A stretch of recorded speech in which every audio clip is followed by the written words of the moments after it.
6, Evangelio de Mateo, capítulo 6, y vamos a poner nuestra mirada ahí en el versículo 19.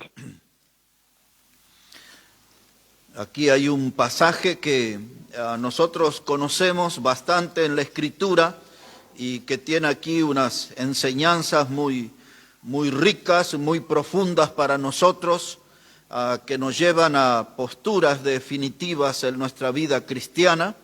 Y vamos a aprovechar algo aquí en esta porción entonces, hermano.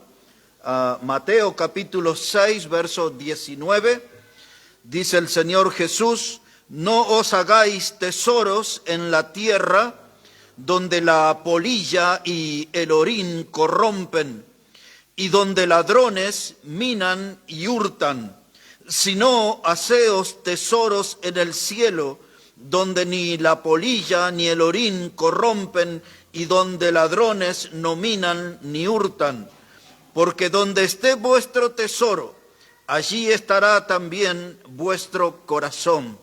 Otra vez, porque donde esté vuestro tesoro, allí estará también vuestro corazón.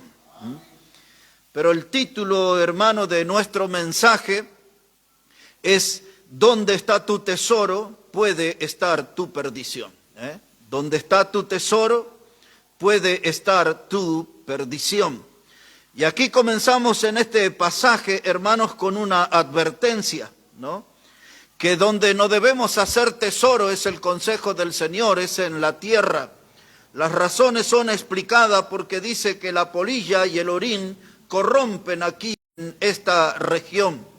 En otras palabras, el Señor Jesús: no hagamos tesoros con cosas que son temporales, con cosas que son pasajeras, con cosas que son de muy poca duración.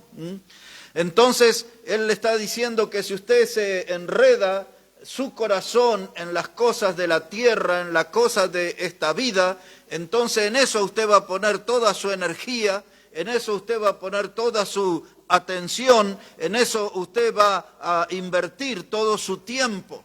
Y toda su vida usted va a estar enfocado en cosas terrenales, va a estar enfocado en cosas temporales, en una región donde la polilla y el orín corrompen. Entonces, hermanos, si nosotros nos enfocamos en las cosas de la tierra, pues ahí va a estar toda nuestra preocupación, ahí va a estar toda nuestra ocupación, solamente enfocados en lo terrenal y en lo temporal. Cuando estamos pendientes de las cosas de la tierra, vivimos con miedo.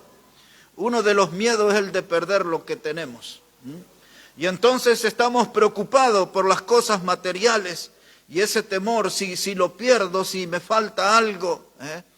Y en esa locura que entran algunos, empiezan a esconder dinero en un árbol. Ponen en una bolsita, una latita, debajo de la tierra, en el fondo. Otros debajo del colchón. Por allí un chanchito de cerámica o algo así. Y usted ya sabe, la gente: esto por si me falta un día. Y guardamos cosas, a veces de nuestros padres, de nuestros abuelos: si me falta un día esto. Y estamos preocupados en esas cosas terrenales, en esas cosas temporales. Y el Señor dice: no hagan esa clase de tesoro, no hagan ese tipo de cosas, porque aquí dice la polilla y el orín corrompen. Y luego Él se enfrenta a una realidad: no se puede servir a dos señores. Eso lo dice ahí el verso 24, no puede servir a Dios y a las riquezas. Y ahora el Señor nos va empujando a un campo de definición. ¿Dónde vamos a colocar nuestra vida? ¿Dónde vamos a colocar nuestra mirada? ¿Dónde va a estar nuestro compromiso? ¿En qué cosas va a estar enredado nuestro corazón? Y entonces Él nos empuja a esa decisión: o las riquezas, lo temporal, o el Señor y lo eternal. Y ahora llega a nuestro corazón el decidir. Pero Él ya dijo: don dinero no es buen consejero. Ahí en cualquier momento el orín y la polilla lo corrompen. Ahora, hermanos, nuestro mensaje es: donde está tu tesoro, allí puede estar tu perdición. Porque a veces le apuntamos a un tesoro terrenal. Y ese tesoro, cuando nos encontramos con él, si lo encontramos, nos termina arruinando para siempre. Y en vez de ser una bendición, se vuelve en una perdición. En la vida material uno tiene que tomar decisiones, son pasos de fe, decisiones de fe. Hubo un día 22 de enero del año 2001, y algunos de ustedes ya conocen esa historia. Estando en la provincia de Jujuy me alcanzó un rayo y yo tenía ya todo mi negocio propio. Ya había dejado de trabajar 16 años en una empresa de telas y de todo ese rubro, y ahora ya tenía mi propia fábrica de juegos de living, de sofá cama, de muebles, y ya tenía mis clientes y ya me había extendido hasta la provincia de Entre Ríos y llevaba en un camión y cosas así. Y todo parecía que aquello iba a producir mucho dinero. Se llamaba, se vendía por teléfono, pero ese 22 de enero del 2001 apareció ese rayo y vino del cielo, no vino de otro lugar. Y cambió mi vida. Y tuve que dejar todo aquello que tenía que ver con lo material y dedicarme enteramente a lo espiritual y por fe. Y desde aquel día, hermanos, ya 23 años atrás, nunca fui a una sola iglesia a pedir apoyo económico. Y Dios me ha sostenido. Y Dios se ha encargado de que mientras yo sea fiel, Él me va a sostener. Y mientras yo soy fiel, no tengo temor, nada me faltará. El Señor es mi pastor, nada me faltará. Ahora el apóstol Juan escribió 3 cartas. Y en la primera de ellas, en el capítulo 2 y el versículo 15, él comienza a hablar de que no debemos amar al mundo ni las cosas que están en el mundo. Y luego él explica que el mundo pasa y sus deseos, pero el que hace la voluntad de Dios permanece para siempre. Y esa porción de la Escritura deberíamos tenerla siempre presente, de que el mundo pasa y sus deseos, esto es temporal, esto es pasajero, esto es de poca duración. Debemos de entender por qué el Señor nos aconseja de no hacer tesoros en la tierra. Vivimos nerviosos, preocupados, desesperados, no dormimos, no comemos a veces, tenemos, hermanos, malas expresiones, malas actitudes, porque estamos envueltos en estas cosas terrenales que nos roban la paz, que nos roban el gozo. Y si el Señor dijo, no hagáis tesoros en la tierra, ponga eso en un segundo plano, ponga eso en un segundo lugar y busque primero el reino de Dios y su justicia y las cosas vendrán por añadidura. Todo eso está en este mismo pasaje, tan solo un poquito más adelante. Y ahora, hermanos, nosotros a veces, donde está tu tesoro, allí puede estar tu perdición. Hubo un hombre que se llamó Acán. La historia de él está en el libro de Josué, en el capítulo 7. Y ese hombre le gustó una vestimenta como tesoro. Le gustó un poco el oro y unos lingotes de plata que vio allí en la ciudad maldita de Jericó. Dios la hizo estar bajo maldición a esa ciudad. Y empieza el capítulo 7 del libro de Josué en el versículo 1 diciendo de que Dios hace un pedido que no tomen nada del anatema. Es la palabra que usa, anatema, que quiere decir maldito. Volvió a decirle Dios claramente que esa ciudad y lo que estaba allí estaba bajo maldición. Y este hombre, Acán, él entró en un lugar y vio un manto babilónico, y tomó ese manto, y tomó unos lingotes de oro, de plata, y todo eso fue, hizo un pozo en su tienda y ahí lo enterró. Josué rápidamente entendió de que algunas cosas que no estaban saliendo bien, una batalla que se perdió, era por causa del pecado del pueblo. Así que empezó a hacer una investigación profunda y hasta que él llegó a descubrir en qué tribu estaban los que habían pecado. Y luego empezó a descubrir a qué familia y el apellido de la familia, era de los hijos de Zabdi. Y luego llegó al hombre que había cometido el pecado. Y cuando Josué lo enfrentó a Acán, le dijo, alaba al Señor y cuéntame qué es lo que has hecho. Y el hombre dice, yo vi un manto babilónico. Dice, yo vi esa vestimenta y su atractivo me sedujo. Realmente quise tener eso, ese era un tesoro precioso. Era un manto babilónico, nunca había visto algo así. Yo creí que eso iba a quedar perfecto en mi cuerpo y que me iba a distinguir entre la gente, mi manera de vestir. Un manto babilónico, lo tomó él, dice la palabra. Y entonces tomó el oro y tomó la plata. Y finalmente Josué avanza en toda la investigación, convoca a toda la familia de él y lo llevan a un valle. Y el pueblo decide apedrear a toda la familia de él, no solo a Cam, sino a toda su familia. Y no solo que los mataron por apedreamiento, y después los prendieron fuego, los quemaron. Eso está todo en Josué capítulo 7. Ahí estaba el hombre, él pensó que esos lingotes de oro, de plata, el manto babilónico, ese era su tesoro. Pero donde está tu tesoro puede estar tu perdición. Se fue detrás de eso. Y también recordamos nosotros a Lot, el sobrino de Abraham. Y en Génesis el capítulo 13 se nos cuenta de la cantidad de ganado que tenían y la cantidad de siervos que ya no podían convivir de tanta gente y de tantos animales que tenían. Y Abraham le dijo que él eligiera ahí una dirección. Y le dice a Abraham, yo me voy a ir en la dirección contraria, pero no va a haber pleito entre nosotros.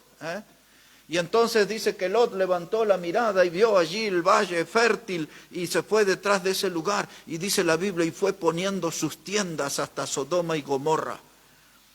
Él empezó a enriquecerse cada vez más y más. Su negocio iba creciendo, sus tiendas iban aumentando.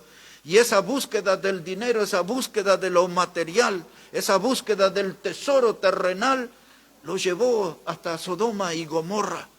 Y luego saltamos al capítulo 19 y lo vemos en la puerta de la ciudad. Quiere decir que ya era una autoridad, había escalado en la sociedad de los sodomitas. Y estaba al frente, hasta que aparecieron aquellos ángeles y le dijeron claramente, corre al monte y salva tu vida. Ese mensaje fue tremendo. ¿Y don dinero?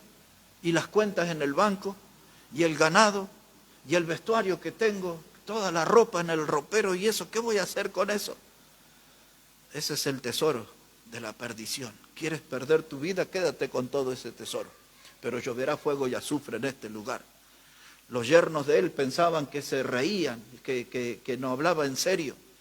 No le tomaban en serio que se iba a destruir esas ciudades. Y los ángeles tuvieron que empujarlo literalmente para sacarlo de la ciudad. Ya conocemos que su esposa miró hacia atrás, se transformó en una estatua de sal. Y luego él se queda con sus hijas y van a un lugar que se llama Zoar. Y cuando estaban en ese lugar que se llamaba Zoar fue el momento en que vino el fuego y el azufre. El juicio de Dios cayó sobre aquellas ciudades y él sintió miedo y le dijo a las hijas, vámonos al monte. Y ahí encontraron una cueva y se metió en una cueva y viene la historia más triste. Las hijas lo emborracharon, tuvieron relaciones con él, tuvieron hijos con él. Pero aquel hombre que tenía toda la riqueza terminó envuelto en alcohol, en inmoralidad y allí en una cueva, nada más. Su tesoro fue su perdición. Donde está tu corazón, puede estar tu perdición. Y ahí terminó Lot su vida. Un final bien triste fue el que tuvo este hombre, y era el sobrino del padre de la fe, que es Abraham. Ahora, hermano, el mundo que nosotros vivimos esconde muchos tesoros. Este mundo que estamos pisando nosotros, este mundo esconde muchos tesoros. Y cada día, hermano, desafía a algunos de nosotros a que salgamos al encuentro. Pero donde está tu tesoro puede estar tu perdición. El mundo hace propuestas, aquí está el tesoro, aquí puedes hacer la diferencia, aquí puedes volverte famoso, aquí puedes volverte rico, aquí puedes tener un buen pasar, aquí puedes tener un gran porvenir. Vente a la búsqueda de estos tesoros. Pero donde está tu tesoro puede estar tu perdición. Tesoros enterrados en el corazón de la tierra, tesoros sepultados en el fondo del mar, escondidos en el fondo del mar, en las entrañas de la tierra, en la profundidad de la selva. Hay tesoros materiales por todos lados, hermano. Y muchas veces se forman expediciones que salen a buscar esos tesoros por diferentes países, por diferentes continentes, hermano. Y todos van buscando esos tesoros con el afán de trascender, de hacer un gran descubrimiento y que sus nombres sean reconocidos en la historia. Van buscando esos tesoros para enriquecerse, para asegurarse un buen pasar en esta vida. Y el hombre sigue mapas que están equivocados, porque muchas veces los mapas que conducen a esos tesoros los traza el diablo con su misma mano. Y los hombres van siguiendo los mapas que el diablo les va marcando. pero donde está tu tesoro puede estar tu perdición. El diablo, hermano, anda dibujando y lo hace en gran cantidad y lo hace en gran manera. Dibujos nuevos, mapas nuevos, tesoros nuevos, atractivos, para que los creyentes se vayan a la búsqueda de esos tesoros y no van a encontrar otra cosa que no sea la perdición. Los reyes han escondido tesoros. Los emperadores escondieron tesoros. En la historia muchos piratas escondieron tesoros. Faraones escondieron tesoros. Sembraron tesoros por todo el mundo. Aquí nomás, a menos de 1 hora de viaje, hay muchos tesoros escondidos. No le puedo contar toda la historia, pero solo una pista. Se calcula que hay más de 200 barcos enterrados con grandes tesoros, desde aquí enfrente de La Boca, que está la ciudad de Colonia en Uruguay, a la ciudad de Montevideo, que está también aquí en diagonal de la ciudad de Buenos Aires. Los años que yo estuve predicando en la ciudad de Colonia, año 2013, 2014, 2015, en ese periodo de tiempo, conocí un hombre que rescató 15 barcos en la historia del Uruguay. Y ahí está, él los tiene algunos en su casa. Y encontró botellas de vino y de cosas que tenían más de 500 años. Encontraron muchas monedas de plata y de oro. Eran lo que traían desde el Perú, y venía todo ahí, esa ruta de Villazón, Humahuaca, Tilcara, todo eso, y llegaban hasta acá. Pero lo que no sabían, hermanos, es que aquí el Río de la Plata tiene sus épocas de bajante y los barcos quedaban encallados. Los piratas más famosos, los que ustedes conocieron como los piratas del Caribe y todo eso, prácticamente todos esos piratas estuvieron aquí, a media hora, 40 minutos donde estamos nosotros. Y la mayoría de los barcos de ellos quedaron encallados. En la calle central de la ciudad de Colonia, así, a 100 metros adentro del río nada más, está uno de los barcos con los tesoros más grandes. Está ahí, ya lo tienen identificado. Tienen algunas dificultades para sacarlo. Vinieron así, es esta la historia que le cuento. Esa no estaba en el mensaje, esto va de chapa. Vinieron aquí, en los tiempos estaban los portugueses. En el año 1700 y algo hicieron una fortaleza enorme que todavía está de pie, un fuerte, se llama Santa Teresa. Y los ingleses tenían sus alianzas con los españoles. Y se vinieron los piratas ingleses trayendo todos sus tesoros en los barcos. Y pensando que iban a encontrar a los españoles acá. Pero los españoles habían perdido las batallas con los portugueses.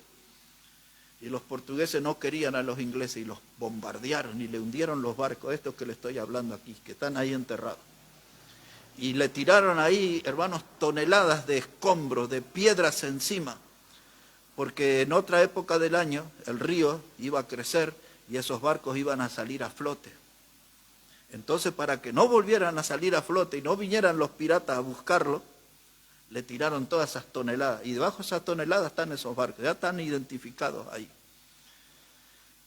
En la búsqueda de esos tesoros, aquí en el Río de la Plata, muchos han muerto. Porque donde está tu tesoro puede estar tu perdición. Dejamos a un costadito esa historia de pirata. Pero uno de los tesoros que más se busca en el mundo se llama el oro de Atahualpa. Atahualpa fue el último emperador de los incas.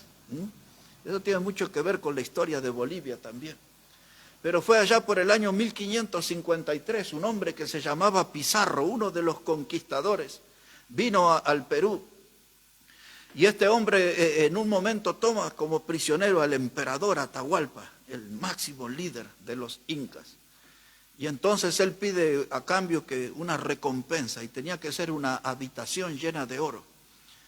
Yo imagino que debe ser mucho más grande que una habitación de 4x4. Todo de oro, una habitación, dice la historia, de oro. Y los incas, por rescatar a su líder, dieron eso, pero no resultó porque finalmente le mataron a Atahualpa. Y este hombre, Pizarro, se volvió el fundador de la ciudad de Lima, de lo que hoy es la capital de Perú. Y ese hombre empezó a juntar tantos tesoros. Y uno de esos tesoros los incas lo recuperaron y lo tiraron ahí en un río. Y eso se llama en la historia el oro de Atahualpa. Y hasta el día de hoy anda mucha gente ahí buscando esos tesoros. ¿Dónde estarán? Finalmente en la historia este hombre Pizarro fue traicionado y lo mataron sus propios amigos ya eran enemigos de él. Con una espada en su garganta le atravesaron y ahí terminó. Pero donde está tu tesoro puede estar tu perdición. Vinieron a buscar riquezas y encontraron la muerte. Y nosotros los cristianos tenemos que tomar nota de esto, porque muchas veces el diablo nos va a tentar a buscar diferentes clases de tesoros, que quizás no son tan enormes como los que estoy mencionando, pero son otras clases de tesoro que conforman a nuestro corazón, que le agradan a nuestro corazón. Y nosotros vamos ahí, hermano, con nuestro corazón en la búsqueda de eso, y buscando el tesoro encontramos la perdición. La historia también nos cuenta sobre una ciudad que se llama El Dorado. Muchas historias, había una Atlántida, y muchas historias de ciudades sepultadas, pero El Dorado estaba en el territorio de la vieja Colombia, que abarcaba parte de lo que es Perú y el Ecuador de hoy. Y allí por los años 1500 empezaron a venir los españoles. Era una ciudad toda de oro. Dice que tenía lagos de oro y que hasta la gente se bañaba en oro. Y con esas noticias circulando, los españoles empezaron a traer sus flotas, y allí fue donde aparecieron y se tuvo conocimiento de la aparición de las amazonas, de las mujeres amazonas, peleando con los españoles. Pero un siglo más tarde vino un inglés, un pirata inglés, y ese hombre trajo toda una expedición, se llamaba Walter Raleigh, y trajo una expedición, y su hijo Watt era el capitán, y llevó toda esa cantidad de gente y los metió en la zona de Venezuela, porque decían que ahí estaba la ciudad de oro, El Dorado. Murieron casi todos, fueron masacrados por los indios, murió el hijo del pirata, pero el pirata alcanzó a hacer algunos mapas y algunas cosas, y fue a Inglaterra llevando ese informe. Ahí está la ciudad dorada, la del oro. Nadie le creyó. Y el rey Jaime, muchos de ustedes van a oír de la Biblia King James es la del rey Jaime. Ese rey fue que mandó a traducir la Biblia al inglés. Y tiene tanta relevancia en la cultura inglesa que la gran mayoría de los predicadores dicen que esa es la única Biblia inspirada. Pero ese rey Jaime de la historia dio una orden, y había que decapitarlo a este pirata, Walter Raleigh, porque no creyeron en el informe sobre la ciudad dorada. Otro hombre, buscando un tesoro, encontró su perdición. Donde está tu tesoro, puede estar tu perdición. Tenemos que tener mucho cuidado acerca de estas cosas, porque estas lecciones de la historia nos van marcando cuál es el camino correcto y cuál es el que no debemos seguir. Les voy ahora a buscar un detalle de una historia que todos conocemos, pero quizás nunca notó. Busque en el Evangelio de Lucas, capítulo 15. Quiero usar 2 versículos nada más acerca de la historia allí del hijo pródigo que todos nosotros conocemos. Evangelio de Lucas, el capítulo 15, pero solo vamos a poner la atención en el versículo 23 y 24. Lucas, el capítulo 15 y los versículos 23 y 24. Ya nosotros conocemos la historia de este joven que se fue de su casa buscando una provincia apartada, practicó toda clase de pecado, malgastó todos sus bienes perdidamente, dice el Evangelio. Y también conocemos que pasó por el chiquero, pasó tiempos difíciles, regresó a su casa arrepentido. Y esto es lo que dice la palabra aquí en Lucas, el capítulo 15 y el versículo 23. Es el padre de ese joven el que habla y dice: traed el becerro gordo y matadlo, y comamos y hagamos fiesta, porque mi hijo muerto era y ha revivido, se había perdido y es hallado, y comenzaron a regocijarse. El verso 24 comienza diciendo, el padre dice, porque mi hijo muerto era y ha revivido. Hermano, lo que le llevó a ser un muerto en vida fue la ambición. Él salió a buscar, a conquistar el mundo, quiso vivir perdidamente y se creía capaz que iba a reproducir, que se iba a encontrar en el camino con muchos tesoros, que iba a tener una vida alegre, que iba a tener una vida abundante. Pero el resultado de la búsqueda de esos tesoros terrenales fue que era visto como un hombre muerto. El padre lo dijo, este es mi hijo, era muerto. ¿Qué fue lo que lo mató? La ambición, la búsqueda de una nueva vida lejos de la casa de Dios, del hogar del Padre. Y eso es lo que le pasa a los cristianos, que se alejan de la casa de Dios, se alejan de la iglesia local, se alejan de la comunión con el Padre, salen a buscar sus tesoros, salen ilusionados y engañados por el diablo que van a encontrarse con tesoro, pero donde está tu tesoro puede estar tu perdición. Y ahí estaba este muchacho con el chiquero y con los cerdos y todo eso, y su afán fue un mal consejero. Todo lo malgastó, vivió perdidamente. Y él descubrió, hermano, que no todo lo que brilla es oro. Porque donde está tu tesoro puede estar tu perdición. En la historia más cercana, ya 102 años atrás, no tanto tiempo, se descubrió la famosa tumba de Tutankamón. Tutankamón fue un faraón y buscaron esa tumba por mucho tiempo. Fue un arqueólogo inglés que se llamaba Howard Carter. Y este hombre tenía un equipo de 26 personas y buscaron por largo tiempo y finalmente descubrieron a una gran profundidad la tumba de Tutankamón. Y comenzaron ahí a excavar, eso llevó muchísimo tiempo. Y cuando encontraron el sarcófago, su féretro era de oro, macizo. Cuando vemos las fotos que se pueden ver en nuestros días, tenía toda una máscara de oro. Toda su cabeza estaba coronada de piedras preciosas y sus hombros, su pecho, todo lleno de piedras preciosas. Sandalias de oro, todo era oro, todo era joyas. Y había hasta restos de comida. Y hasta en algunos lugares los egipcios ponían hasta caballo para que anduvieran por la eternidad galopando, ¿no?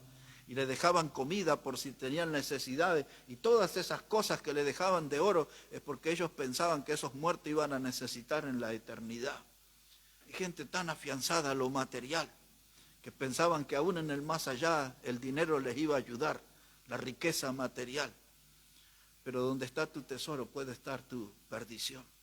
Y descubrieron allí a Tutankamón, y después se tejió otra historia, la maldición de Tutankamón, porque en muy pocos días de esos 26, 6 murieron. Uno con una picadura de un mosquito, otro con un tumor cerebral, y así fueron cayendo. Y no sé cuántos cayeron al final de todos esos 26, pero en pocos días 6 murieron. Y en la historia le llamaron eso la maldición de Tutankamón. Donde está tu tesoro puede estar tu perdición. La pregunta que necesitamos hacernos esta hora es ¿qué cosa estamos buscando nosotros para nuestra vida? ¿Qué es lo que nosotros estamos buscando para nuestra familia?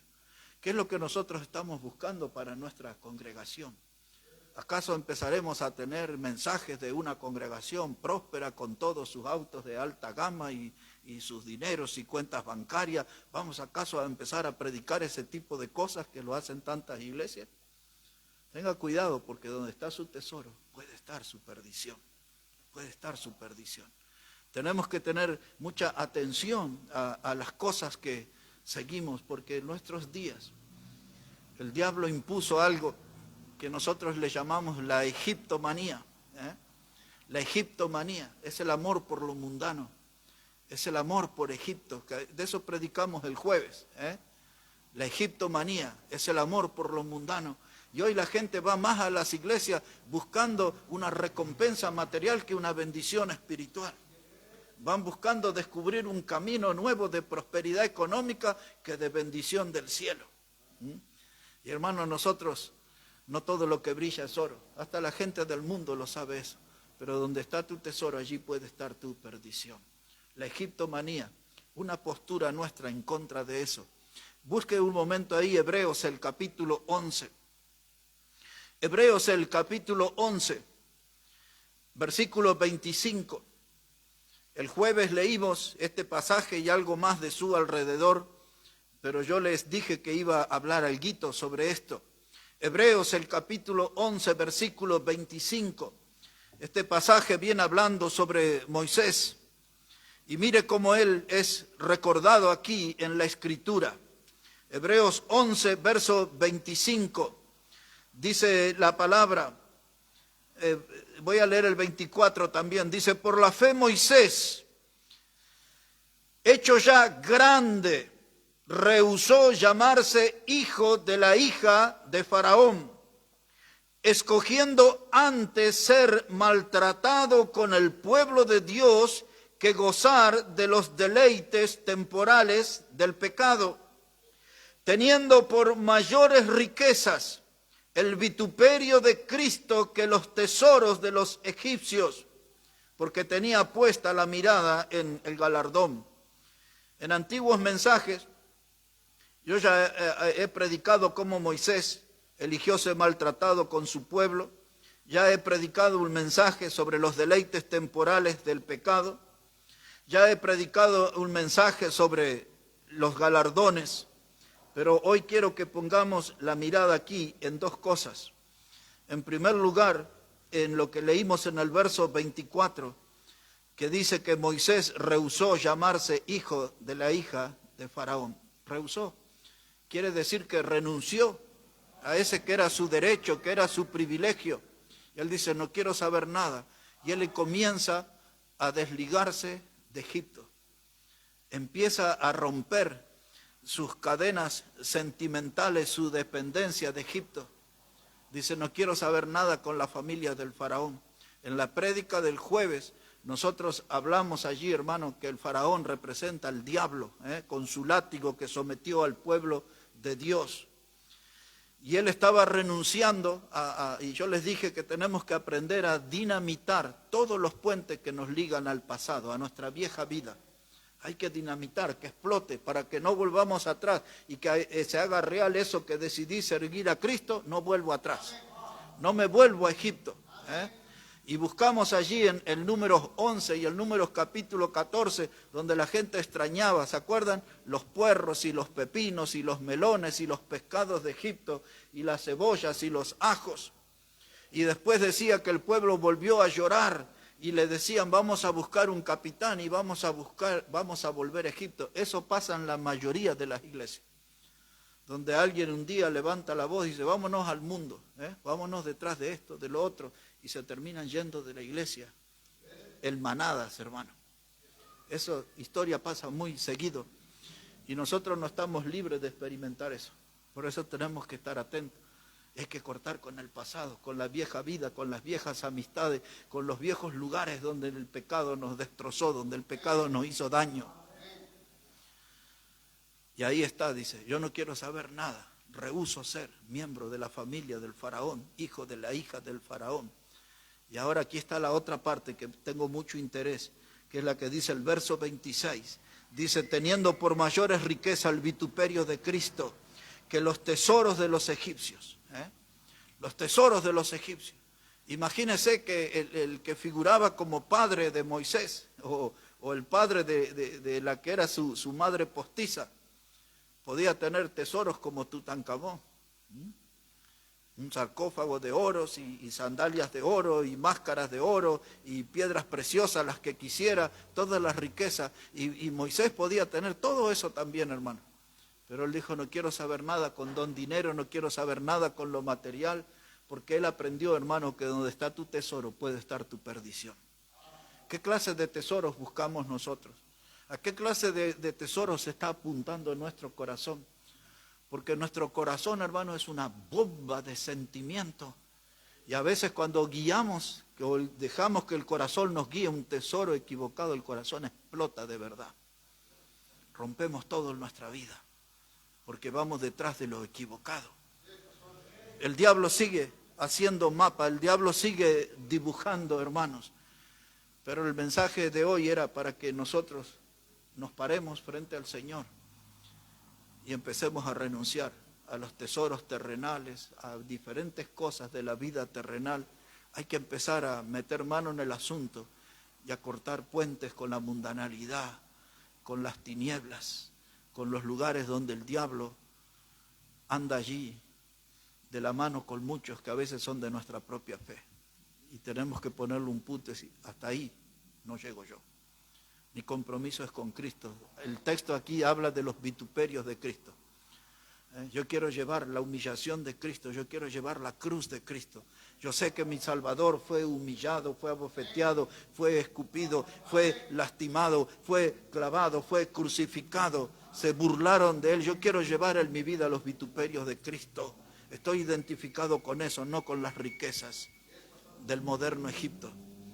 Hermanos, ustedes que saben usar muy bien la tijera, tienen que usarla para algo más de que cortar hilos y cortar telas. Tienen que cortar con la egiptomanía. Recuerde esa palabra, con la egiptomanía, porque los cristianos se están volviendo locos por Egipto. Tienen locura. ¿Cuál es la última novedad? Y usted lo ve hasta en cosas simples, en un jean gastado, en un jean roto, en vestimentas cortas para las mujeres, moda para los hombres, todo eso, hermano. Y hay que empezar a cortar con la egiptomanía que quiere entrar en mi vida. Y uno dice, parece cosa simple, ¿no? Un pantalón, una campera, una polera, una cosa. Pero Egipto se mete de a poco, porque el principio del diablo, su técnica es que con un poco de levadura, él puede leudar toda la masa. La Biblia habla de los dardos de fuego del maligno. Ese dardo, hermano, que es como una aguja así tan pequeñita, tan finita, pero tiene fuego. Y ese fuego viene vomitado del mismo infierno y se mete en nuestra vida y nos destroza. Y nosotros, hermanos, buscamos bienestar, buscamos tesoro, pero donde está nuestro tesoro puede estar nuestra perdición. El primer llamado del Señor Jesús fue contundente: no hagáis tesoros en la tierra donde la polilla y el orín corrompen. Y una vez que yo creo eso y una vez que acepto ese consejo del Señor, todo lo demás no es discutible. Es esto y nada más que esto. No voy a hacer tesoros en la tierra.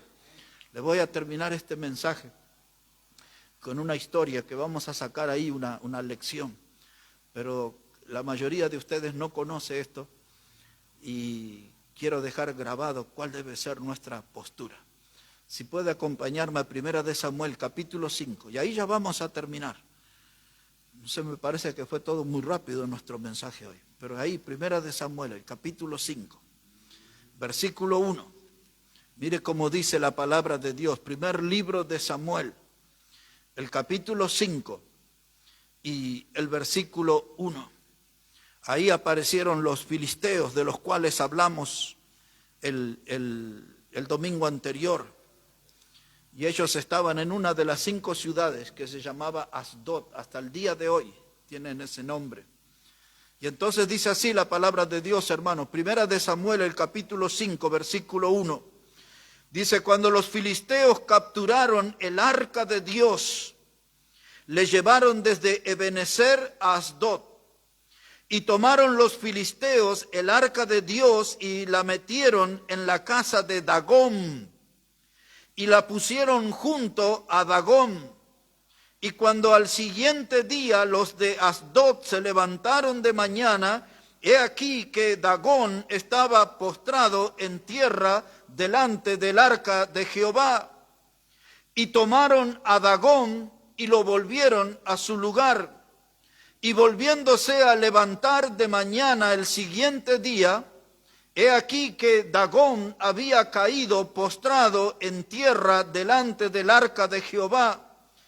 Y la cabeza de Dagón y las 2 palmas de sus manos estaban cortadas sobre el umbral, habiéndole quedado a Dagón el tronco solamente. ¿Qué es lo que pasó aquí? Los filisteos tomaron el arca de Dios. El arca de Dios, hermano, era como un cofre y allí adentro estaba la vara de Aarón que reverdeció cuando Dios eligió a los levitas para que sean la clase sacerdotal. Lo hizo a través de una vara seca que reverdeció y esa vara estaba ahí adentro del arca de Dios. Allí estaban las tablas con los mandamientos. La carta a los Hebreos explica eso. Y allí estaban los panes de la preposición que cuando David entró en el altar. Eso formaba parte del arca de Dios. Era algo santo. Se tenía que llevar en el hombro, no se podía tomar contacto, solamente lo podían hacer los levitas.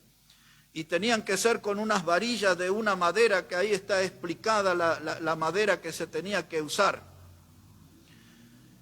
Y ahí fue donde un hombre que yo mencioné el domingo en el sermón, que se llamaba Usa, ahí se tambaleó el arca y ese hombre Usa tocó. Él no podía tocar eso. Y ahora, hermano, aquí estaban los filisteos, tenían el arca de Dios. Y ellos quisieron hacer como una competencia de poder. Y llevan el arca de Dios al templo de su ídolo que se llamaba Dagón. Dagón, hermanos, era un cuerpo de hombre con la parte inferior de pez. A veces el cuerpo era de mujer, que es lo que nosotros conocemos como una sirena. Eso era Dagón, mitad hombre y mitad pez. Y metieron el arca de Dios en el templo de Dagón y los filisteos se fueron de fiesta, de música, de baile, de perversiones. Pero al otro día, cuando vienen ahí al templo, dice la palabra de Dios que Dagón, hermano, estaba postrado en tierra. Se cayó el ídolo. Y los filisteos pensaron, ¿qué habrá sucedido aquí? ¿No? Algo que pasó, pero no pasa nada. Y lo pusieron de nuevo, lo levantaron. Y se fueron de fiesta otro día más. Y al otro día vinieron y otra vez Dagón estaba ahí en el piso.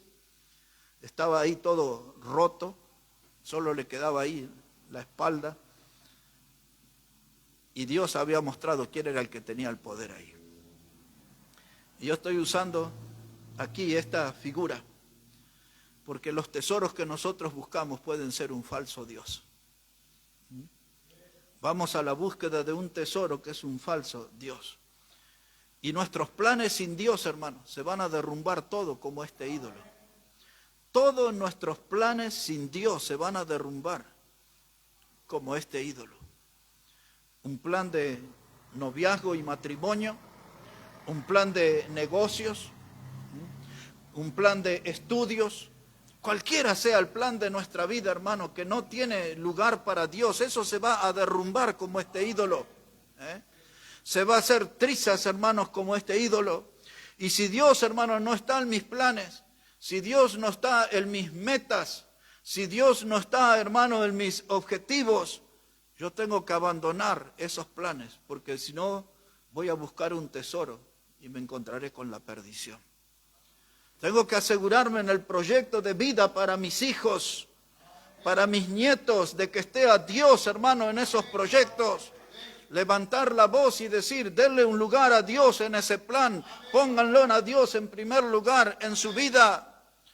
Porque si ustedes van siguiendo los consejos del diablo, de ídolos muertos, terminarán hechos trizas como Dagón. Ahí estaba Dagón, hecho pedazos en el suelo.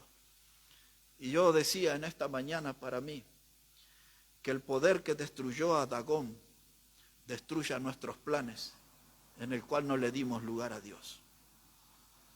Y que solamente sobreviva nuestros proyectos donde Dios es el centro, donde Dios ha sido consultado, donde Dios nos ha sometido a su guía, hermanos. Y el tesoro más precioso que todos nosotros podemos tener es la presencia de Cristo en nuestra vida. Ese es el tesoro más precioso, es el tesoro más valioso, es el tesoro mayor, hermanos. Es la riqueza mayor, la presencia de Cristo en nuestra vida.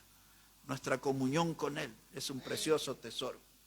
Nuestro tiempo de oración con Él es nuestro precioso tesoro. Nuestro encuentro con Él, cosas que son muy escasas en nuestra vida, no son frecuentes. Nosotros estamos descuidando el tesoro verdadero que es Cristo. Y a veces nosotros podemos ir a la búsqueda de un tesoro y en vez del tesoro vamos a encontrar la perdición. Pues la palabra de Dios, hermano, nos pone en alerta para que podamos revisar nuestra vida. Ya hemos visto en este mensaje algunos hechos de la historia de tanta gente que buscó tesoros, que quisieron trascender, que quisieron enriquecerse, que quisieron asegurarse el porvenir y solo encontraron la muerte. Y tenemos que observar con atención esos ejemplos de la historia y tantos otros ejemplos más, para que nosotros no erremos el camino, no sigamos el mapa equivocado, que la senda que tomemos, que nos aseguremos que son esas sendas antiguas trazadas por Dios, que no son mapas modernos que el diablo dibujó para engañar al pueblo de Dios. Tenemos que seguir el camino verdadero, porque donde está tu tesoro puede estar tu perdición. Si no está Dios, sin duda alguna, será un tesoro de perdición. Vamos a orar al Señor en esta hora. Padre Celestial, queremos darte gracias por tu palabra. Y frente a este mensaje, lo que más necesitamos es sabiduría, Señor. De tener un buen entendimiento de las lecciones que tú nos das. Que no son un montón de palabras sueltas, la advertencia del Salvador que nos dice que no hagamos tesoros en la tierra, donde la polilla y el orín corrompen, donde el olor nauseabundo está por todas partes. Y por eso, Dios, pedimos que tu palabra nos ayude a enfocarnos correctamente y que podamos, Señor, perseguir tus propósitos, lo que es tu voluntad, Señor, para nuestra vida, y que no movamos ni a izquierda ni a derecha, y que mantengamos el rumbo para servirte a ti y para producir alegría en el cielo, haciendo tesoros en ese lugar. Pedimos, Dios, que tú bendigas tu palabra y que nos bendigas a nosotros en las decisiones, porque si vamos a la búsqueda de un tesoro equivocado, podemos vernos cara a cara con la muerte. Ayúdanos, Padre, a hacer esos verdaderos tesoros en el cielo, que nuestra cuenta bancaria celestial sea abundante en frutos que honren y glorifiquen tu santo nombre. Bendice tu palabra, Padre, que ella siga obrando, trabajando en nuestras vidas. Lo pedimos en el precioso nombre del Señor Jesucristo. Amén y amén. Amén. Hermano Ramiro va a venir, hermanos, para dirigirnos en las alabanzas ahora. Así que tenemos aquí un tema importante para meditar, hermanos. ¿Dónde está tu tesoro? ¿Está tu corazón? O si no, ¿dónde está tu tesoro? Si está en el rumbo equivocado, estará su perdición. Meditando en esto, vamos a prepararnos para cantar al Señor. Nos ponemos de pie, hermanos. Vamos a honrar a nuestro Salvador.